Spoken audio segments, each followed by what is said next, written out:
Hello नमस्कार, जय हिंद, वंदे मातरम। आप देख रहे हैं जियो न्यूज और हम आपके लिए लेकर आए हैं देश दुनिया की, आपके राज्य शहर की सिलेक्टेड काम की फटाफट बड़ी खबरें। लेकिन उससे पहले यदि आपने हमारे चैनल को सब्सक्राइब नहीं किया है तो चैनल को सब्सक्राइब करके बेल नोटिफिकेशन ऑन करें और इस वीडियो को ज्यादा से ज्यादा लाइक और शेयर करें। बड़ी खबरें देखने से पहले आपके लिए आज का सवाल, फ्लाइंग सिख के नाम से किस भारतीय एथलीट को जाना जाता है? Option A Milkha Singh, option B PT Usha, option C Sachin Tendulkar और ऑप्शन डी ध्यानचंद। इस सवाल का जवाब हमें कमेंट करें और आप किस राज्य और शहर की ज्यादा खबरें देखना चाहते हैं हमें कमेंट करके बताएं ताकि हम आपके राज्य शहर की ज्यादा खबरें दिखा सकें। चलिए अब देखते हैं आज की फटाफट बड़ी खबरें।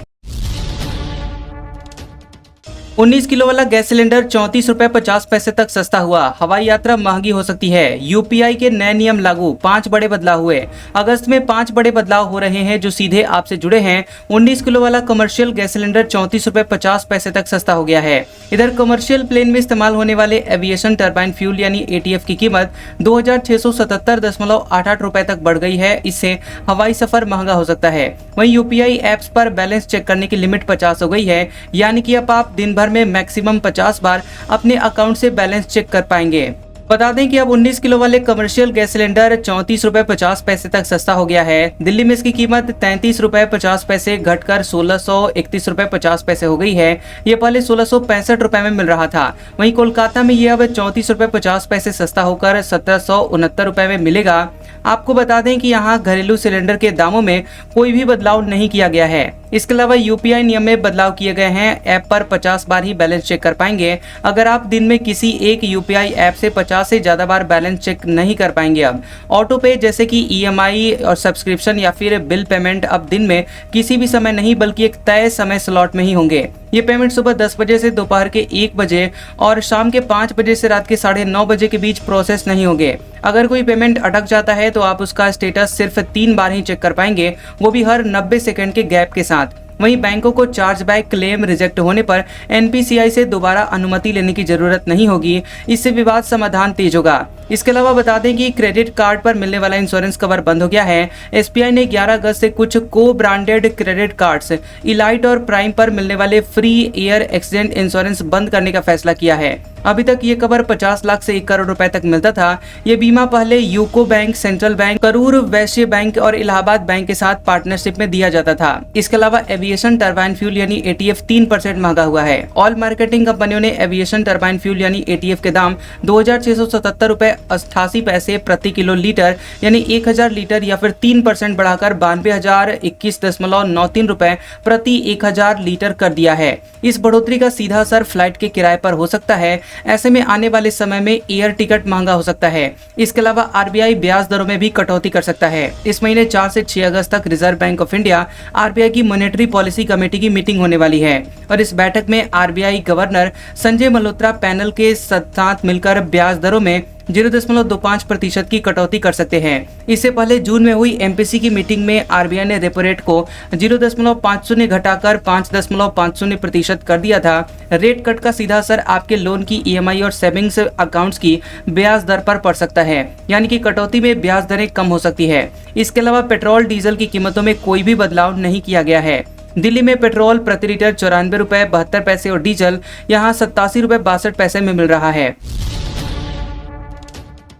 MDM रसोईया नाइट गार्ड का मानदेय हुआ डबल। बिहार में फिजिकल टीचर्स को 8000 की जगह मिलेंगे अब 16000 रुपए। चुनावी साल में CM नीतीश कुमार ने किए 15 बड़े ऐलान। मुख्यमंत्री नीतीश कुमार ने स्कूल के फिजिकल टीचर नाइट गार्ड्स का मानदेय बढ़ा करके अब डबल कर दिया है। वहीं मिड डे मील के रसोइयों को मिलने वाले मानदेय में भी दोगुनी बढ़ोतरी हुई है। रसोइयों को 1650 रुपए की जगह पर अब 3300 रुपए मिलेंगे। CM ने सोशल मीडिया पर इसकी जानकारी दी है। CM नीतीश ने लिखा कि नवंबर 2005 में सरकार बनने के बाद से ही हम लोग शिक्षा व्यवस्था में सुधार के लिए लगातार काम कर रहे हैं। 2005 में शिक्षा का कुल बजट 4366 करोड़ रुपए था, जो कि अब बढ़कर 77,690 करोड़ रुपए हो गया है। Bihar voter verification, election commission ने जारी की नई लिस्ट। कुल 65 लाख वोटर्स के नाम कटे। सारण में 2,73,000, किशनगंज में 1,46,000 नाम हटे। बिहार में चुनाव आयोग ने नई वोटर लिस्ट जारी कर दी है। इसे सभी 38 जिलों के डीएम के साथ राजनीतिक पार्टियों से साझा किया गया है। नई लिस्ट इलेक्शन कमीशन की वेबसाइट पर पब्लिश हो गई है। बिहार में कुल 65 लाख वोटर्स के नाम लिस्ट से काटे गए हैं। इस लिस्ट में प्रदेश में चलाए गए घर घर मतदाता सत्यापन अभियान के आधार पर इसको तैयार किया गया है। मतदाता को वोटर लिस्ट में नाम जुड़ने, हटने या गलत जानकारी को लेकर शिकायत है तो उन्हें सुधार का एक मौका मिलेगा। इसे लेकर 2 अगस्त से 1 सितंबर 2025 तक विशेष कैंप लगाए जाएंगे, जहां पर मतदाता अपने दावे और आपत्तियां दर्ज करवा सकेंगे। जुलाई में 1,96,000 करोड़ रुपए का जीएसटी कलेक्शन हुआ। पिछले साल की तुलना में 7.5% बढ़ा। जून में जीएसटी से 1,85,000 करोड़ रुपए जुटाए गए थे। सरकार ने जुलाई 2025 में गुड्स एंड सर्विसेज टैक्स यानी जीएसटी से 1,96,000 करोड़ रुपए जुटाए हैं और सालाना आधार पर इसमें 7.5% की बढ़ोतरी हुई है। 1 अगस्त को जारी किए गए आंकड़ों के मुताबिक एक साल पहले यानी कि जुलाई 2024 में सरकार ने 1,82,000 करोड़ रुपए जीएसटी कलेक्ट किया था। इस साल जून के मुकाबले जुलाई का कलेक्शन 11,000 करोड़ रुपए बढ़ा है। जून में 1,85,000 करोड़ रुपए जीएसटी वसूला गया था। इससे पहले अप्रैल 2025 में रिकॉर्ड 2,37,000 करोड़ रुपए और मई में 2,01,000 करोड़ रुपए जीएसटी के रूप में जुटाए गए थे। अनिल अंबानी को लोन फ्रॉड के मामले में ईडी का समन 5 अगस्त को पूछताछ के लिए बुलाया गया। पिछले हफ्ते 50 कंपनियों पर छापा मारा गया था। प्रवर्तन निदेशालय यानी ईडी ने रिलायंस ग्रुप के चेयरमैन और एमडी अनिल अंबानी को यहां 3,000 करोड़ रुपए के लोन फ्रॉड के मामले में समन जारी किया है और ईडी ने उनसे 5 अगस्त को अब पूछताछ करने की तैयारी की है। ईडी ने पिछले हफ्ते अनिल के मुंबई और दिल्ली समेत 50 से ज्यादा कंपनी और लोकेशंस पर छापेमारी की थी। 25 से ज्यादा लोगों से पूछताछ की गई थी। ये छापेमारी prevention of money laundering act यानी पीएमएलए की धारा 17 के तहत की गई है। रिपोर्ट्स के मुताबिक ये समन इसी मामले में पूछताछ के लिए भेजा गया है। उपराष्ट्रपति चुनाव 9 सितंबर को होगा। नामांकन 21 अगस्त तक। धनखड़ ने 21 जुलाई को दिया था इस्तीफा। आपको बता दें कि उपराष्ट्रपति चुनाव 9 सितंबर को होगा और 21 अगस्त तक उपराष्ट्रपति पद के लिए नामांकन भरे जाएंगे। जगदीप धनखड़ ने 21 जुलाई की रात अचानक उपराष्ट्रपति के पद से इस्तीफा दे दिया था। राष्ट्रपति द्रौपदी मुर्मू ने 22 जुलाई को धनखड़ का इस्तीफा मंजूर कर लिया था। 74 साल के धनखड़ का कार्यकाल 10 अगस्त 2027 तक था। 7 अगस्त से लागू होगा ट्रंप का टैरिफ। भारत पर 1 अगस्त से 25% टैरिफ लागू होना था। इससे अमेरिकी बाजार में भारतीय सामान महंगे हो जाएंगे। भारत से अमेरिका भेजे जाने वाले सामानों पर लगने वाला 25% टैरिफ अब 7 अगस्त से लगेगा। व्हाइट हाउस ने 1 अगस्त की डेडलाइन खत्म होने के ठीक पहले ही इसका ऐलान कर दिया। कस्टम्स और बॉर्डर प्रोटेक्शन को नए शुल्क वसूली के लिए जरूरी बदलाव करने का समय मिल सके, इस कारण से टैरिफ डेडलाइन को बढ़ाया गया है। वहीं ट्रंप ने रूस से व्यापार के चलते भारत पर पेनल्टी लगाने की बात कही थी। हालांकि उन्होंने ये साफ नहीं किया है कि ये पेनल्टी क्या होगी और कितनी होगी। अभी औसतन करीब 10% टैरिफ लगता है। 25% टैरिफ के कारण भारत से जाने वाले सामान जैसे कि दवाइयां, कपड़े और इंजीनियरिंग प्रोडक्ट्स जो है वो अमेरिका में महंगे हो जाएंगे। इससे अमेरिकी बाजार में भारतीय प्रोडक्ट्स की मांग कम हो सकती है और भारत का अमेरिका के साथ ट्रेड सरप्लस यानी निर्यात से होने वाला फायदा भी कम हो सकता है। दावा, अमेरिका से F-35 फाइटर जेट नहीं खरीदेगा भारत। ट्रंप से डिफेंस डील नहीं चाहती है मोदी सरकार। अमेरिका ने 25% टैरिफ लगाया था। भारत ने अमेरिकी अधिकारियों को बता दिया है कि उसकी F-35 स्टील्थ फाइटर जेट खरीदने में कोई दिलचस्पी नहीं है। ब्लूमबर्ग ने अपनी एक रिपोर्ट में सूत्रों के हवाले से ये जानकारी दी है। F-35 अमेरिका का 5वीं जनरेशन का लड़ाकू विमान है। इसे लॉकहीड मार्टिन कंपनी ने डेवलप किया है। रिपोर्ट में यह भी कहा गया है कि मोदी सरकार निकट भविष्य में अमेरिका के साथ कोई बड़ा रक्षा सौदा नहीं चाहती है। सरकार रक्षा उपकरण बनाने वाली साझेदारी में ज्यादा दिलचस्पी दिखाती है और यानी कि भारत टेक्नोलॉजी ट्रांसफर और देश में उत्पादन की शर्त पर ही डिफेंस डील चाहता है। इस साल फरवरी में प्रधानमंत्री नरेंद्र मोदी के व्हाइट हाउस दौरे के दौरान अमेरिकी राष्ट्रपति डोनाल्ड ट्रंप ने भारत को फाइटर जेट बेचने की पेशकश की थी। इसके बाद भारत में अप्रैल में दौरे पर आए अमेरिका के उपराष्ट्रपति जेडी वेंस ने भारत को F-35 खरीदने का ऑफर दिया था। पाकिस्तान पर मेहरबान ट्रंप, सिर्फ 19% टैरिफ लगाया। एक दिन पहले ऑयल डील का ऐलान किया। पहले कह चुके हैं आई लव पाकिस्तान। अमेरिकी राष्ट्रपति ट्रंप ने पाकिस्तान पर 19% टैरिफ लगाने का ऐलान किया है। साउथ एशिया के किसी भी देश पर यह सबसे कम अमेरिकी टैरिफ होगा। इससे पहले ट्रंप ने अप्रैल में भारत पर 25% और पाकिस्तान पर 29% टैरिफ लगाने की बात कही थी। नए आदेश में ट्रंप ने भारत को सिर्फ 1% और पाकिस्तान को 10% की रियायत दी है। ट्रंप ने पाकिस्तान को 2 दिन में 2 राहत दी है और बीते दिन ट्रंप ने पाकिस्तान के साथ ऑयल और ट्रेड डील का ऐलान किया था। इससे अमेरिका पाकिस्तान में तेल की खोज, प्रोसेसिंग और स्टोरेज बनाने में मदद करेगा। भारत ने रूसी ऑयल खरीद पर अमेरिकी दबाव को नकारा, कहा बाजार के हिसाब से फैसले लेते हैं, पाकिस्तान से तेल खरीद पर कोई बयान नहीं। खबर है कि भारतीय विदेश मंत्रालय ने उन खबरों को खारिज किया है जिनमें दावा किया गया था कि भारत ने अमेरिकी दबाव में रूस से ऑयल खरीदना बंद कर दिया है। विदेश मंत्रालय के प्रवक्ता रणधीर जायसवाल ने एक प्रेस ब्रीफिंग में कहा कि बाजार में जो चीजें मौजूद है और दुनिया में जो हालात है, भारत उसी हिसाब से फैसले लेता है। दरअसल कुछ मीडिया रिपोर्ट्स में हाल ही में ऐसा दावा किया गया था कि भारत की सरकारी ऑयल रिफाइनरियों ने पिछले हफ्ते रूसी तेल खरीदना बंद कर दिया है, क्योंकि अमेरिकी राष्ट्रपति डोनाल्ड ट्रंप ने भारत को मॉस्को से तेल नहीं खरीदने की चेतावनी दी है। बता दें कि रणधीर जायसवाल विदेश मंत्रालय के प्रवक्ता ने कहा कि भारत अपनी तेल, गैस जैसी ऊर्जा जरूरतों को लेकर स्पष्ट है और दुनिया में जो हालात हैं और बाजार में जो चीजें मिल रही हैं, भारत इन सब को ध्यान में रखकर ही फैसले लेता है। कमला हैरिस ने राजनीति छोड़ने का किया ऐलान, कहा देश का पॉलिटिकल सिस्टम टूट गया, मैं इसे ठीक करने के काबिल नहीं। पूर्व अमेरिकी उपराष्ट्रपति कमला हैरिस ने राजनीति छोड़ने का ऐलान किया है। उन्होंने the late show with Stephen Colbert में इंटरव्यू में कहा कि अब किसी भी राजनीतिक पद के लिए चुनाव नहीं लड़ेंगी, जिसमें कैलिफोर्निया के गवर्नर का पद भी शामिल है। हैरिस ने कहा कि अमेरिका का पॉलिटिकल सिस्टम टूट चुका है और मैं लोकतांत्रिक मूल्यों की रक्षा करने के लिए मजबूत नहीं हूँ। कैलिफोर्निया की गवर्नर रह चुकी कमला हैरिस ने कहा कि उन्होंने अपने पूरे करियर में जनता की सेवा की है। उन्होंने कहा कि मैंने गवर्नर बनने के बारे में बहुत सोचा, मुझे अपने राज्य कैलिफोर्निया से प्यार है, लेकिन अब मुझे लगता है कि मेरी सिस्टम में बदलाव लाने की क्षमता घट गई है। कंगना रनौत को हाईकोर्ट से झटका, मानहानि केस खारिज करने से इनकार, बुजुर्ग किसान को 100 रुपए में धरना देने वाली औरत बताया था। हिमाचल प्रदेश की सांसद और अभिनेत्री कंगना रनौत को पंजाब हरियाणा हाईकोर्ट से झटका लगा है। अदालत ने उनकी मानहानि की शिकायत रद्द करने संबंधित याचिका खारिज कर दी है। ये मामला 2021 का है, जब किसान आंदोलन चल रहा था। उस दौरान कंगना ने बठिंडा के गाँव बहादुरगढ़ जंडिया की रहने वाली 87 वर्षीय बुजुर्ग महिला किसान महिंदर कौर को 100 रुपए लेकर धरने में शामिल होने वाली महिला बताते हुए ट्वीट किया था। इसके खिलाफ महिंदर कौर ने कोर्ट में केस दर्ज करवाया था।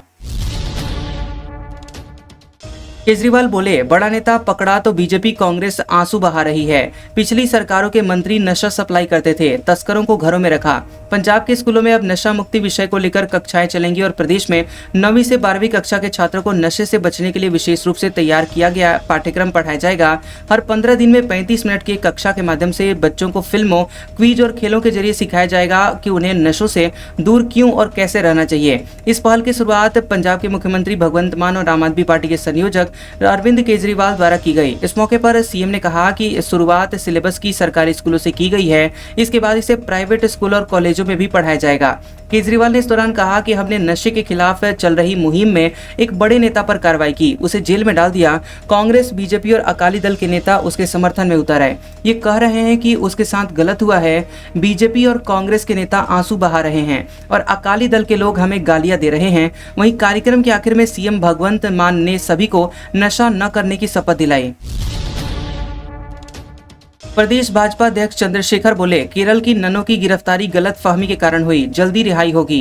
केरल की ननों की गिरफ्तारी के मामले में केरल के भाजपा अध्यक्ष राजीव चंद्रशेखर ने कहा कि छत्तीसगढ़ में 2 ननों की गिरफ्तारी गलत फहमी के कारण हुई है, उन्हें जल्द ही जमानत मिल जाएगी। उन्होंने मामले को लेकर त्रिशूर में Catholic bishops conference of India CBCI के अध्यक्ष और त्रिशूर के आर्च बिशप एंड्रयूज से मुलाकात की है। चंद्रशेखर ने कहा कि उन्होंने प्रधानमंत्री मोदी और गृह मंत्री अमित शाह से इस मामले पर बात की है। दरअसल 25 जुलाई को दुर्ग रेलवे स्टेशन में धर्मांतरण और ह्यूमन ट्रैफिकिंग को लेकर जमकर बवाल हुआ था। 2 मिशनरी सिस्टर यानी नन और एक युवक पर 3 आदिवासी युवतियों को यूपी के आगरा में काम दिलाने के बहाने बेचने ले जाने के आरोप लगाते हुए बजरंग दल ने पकड़ा था। अहमदाबाद प्लेन क्रैश जांच में ह्यूमन फैक्टर स्पेशलिस्ट शामिल, वेस्टर्न मीडिया ने पायलट को जिम्मेदार ठहराया था, इसी वजह से फैसला लिया गया। केंद्रीय नागरिक उड्डयन राज्य मंत्री मुरलीधर मोहोल ने संसद में बताया कि अहमदाबाद प्लेन क्रैश की जांच में ह्यूमन फैक्टर स्पेशलिस्ट को भी शामिल किया गया है। ये दुर्घटनाओं और अन्य सुरक्षा संबंधित घटनाओं के कारणों का एनालिसिस करते हैं और उन्हें रोकने के लिए डिजाइन में बदलाव का सुझाव देते हैं। केंद्रीय मंत्री ने कहा कि जांच में सभी पहलुओं को देखा जा रहा है। ये फैसला इसलिए अहम अहम है क्योंकि अमेरिकी media house wall street journal ने 17 जुलाई को पब्लिश रिपोर्ट में आशंका जताई थी कि विमान के पायलट कैप्टन सुमीत सभरवाल ने दोनों इंजनों में फ्यूल की सप्लाई रोकी थी। बांग्लादेश के मैप में भारत के 7 राज्यों का हिस्सा, संसद में कांग्रेस बोली सरकार क्या कर रही है। जयशंकर ने कहा प्रोपेगेंडा से निपटने को तैयार। बांग्लादेश के विवादित मैप का मुद्दा संसद में उठा। भारत के 7 राज्यों पश्चिम बंगाल, असम, मेघालय, त्रिपुरा, बिहार, झारखंड और ओडिशा के कुछ हिस्सों को बांग्लादेश के मैप में दिखाया गया। इसको लेकर कांग्रेस नेता रणदीप सिंह सुरजेवाला ने राज्यसभा में सवाल उठाया। सुरजेवाला ने कहा कि सरकार इस मुद्दे पर क्या कर रही है। विदेश मंत्री एस जयशंकर ने लिखित जवाब में कहा कि इस मामले पर हम कड़ी नजर बनाए हुए हैं और सरकार इस तरह के प्रोपेगेंडा से निपटने के लिए पूरी तरह से तैयार है। राहुल गांधी बोले अफसर वोटों की चोरी करा रहे, हम छोड़ेंगे नहीं, चाहे वे रिटायर हो जाएं। इलेक्शन कमीशन बोला चुनाव अधिकारी ऐसी धमकियों को नजरअंदाज करें। कांग्रेस सांसद राहुल गांधी ने पिछले 9 दिनों में चुनाव आयोग के अधिकारियों को दूसरी बार धमकाया। संसद से बाहर निकलने पर राहुल गांधी ने मीडिया से बातचीत में कहा कि चुनाव आयोग वोटों की चोरी करा रहा है, हमारे पास एटम बम है, जब फटेगा तो चुनाव आयोग बचेगा नहीं। चुनाव आयोग में जो भी वोट चुराने का काम कर रहे हैं हम उन्हें छोड़ेंगे नहीं। आप हिंदुस्तान के खिलाफ काम कर रहे हैं जो देशद्रोह है। आप कहीं भी हों, चाहे आप रिटायर ही क्यों न हो जाएं, हम आपको ढूंढ निकालेंगे। इससे पहले 24 जुलाई को राहुल गांधी ने कहा था कि मैं चुनाव आयोग को एक मैसेज देना चाहता हूं कि अगर आपको लगता है कि आप इसे बच निकलेंगे, अगर आपके अधिकारी सोचते हैं कि वे बच जाएंगे, तो ये आपकी गलतफहमी है। हम आपको बच के जाने नहीं देंगे। इंडियन इकोनॉमी डेड पर थरूर ने राहुल गांधी का बयान नकारा, कहा बिल्कुल ऐसा नहीं। राहुल गांधी बोले थे ट्रंप ने सही कहा कि भारतीय अर्थव्यवस्था मर चुकी है। कांग्रेस सांसद शशि थरूर ने इंडियन इकोनॉमी डेड मामले पर राहुल गांधी के बयान को नकारा। संसद परिसर में मीडिया से थरूर से सवाल पूछा कि क्या भारत की इकोनॉमी डेड हो चुकी है। इस पर उन्होंने जवाब दिया नहीं, ऐसा बिल्कुल नहीं है, सभी को पता है। दरअसल अमेरिकी राष्ट्रपति डोनाल्ड ट्रंप ने भारत पर 25% टैरिफ लगाने के बाद भारतीय अर्थव्यवस्था को डेड इकोनॉमी यानी मृत अर्थव्यवस्था बताया था। इस पर राहुल गांधी ने कहा था कि मुझे खुशी है कि अमेरिकी राष्ट्रपति ने फैक्ट बता दिया। राहुल ने कहा था कि पूरी दुनिया जानती है कि भाजपा ने अडानी की मदद के लिए भारतीय अर्थव्यवस्था को बर्बाद कर दिया। ट्रंप सही कह रहे हैं। प्रधानमंत्री नरेंद्र मोदी और वित्त मंत्री को छोड़कर सभी जानते हैं कि भारत की इकोनॉमी डेड हो चुकी है। पूर्व जेडीएस सांसद प्रज्वल रेवन्ना दुष्कर्म मामले में दोषी करार, कोर्ट से रोते हुए बाहर निकला। 2 अगस्त को सजा का ऐलान, मेड का शोषण किया था। बेंगलुरु की स्पेशल कोर्ट ने पूर्व जेडीएस सांसद और पूर्व प्रधानमंत्री एचडी देवेगौड़ा का पोता प्रज्वल रेवन्ना को मेड से दुष्कर्म के मामले में दोषी ठहराया है। कोर्ट शनिवार को सजा सुनाएगी और कोर्ट का फैसला आने के समय रेवन्ना भावुक दिखा और बाहर निकलते वक्त रो पड़ा।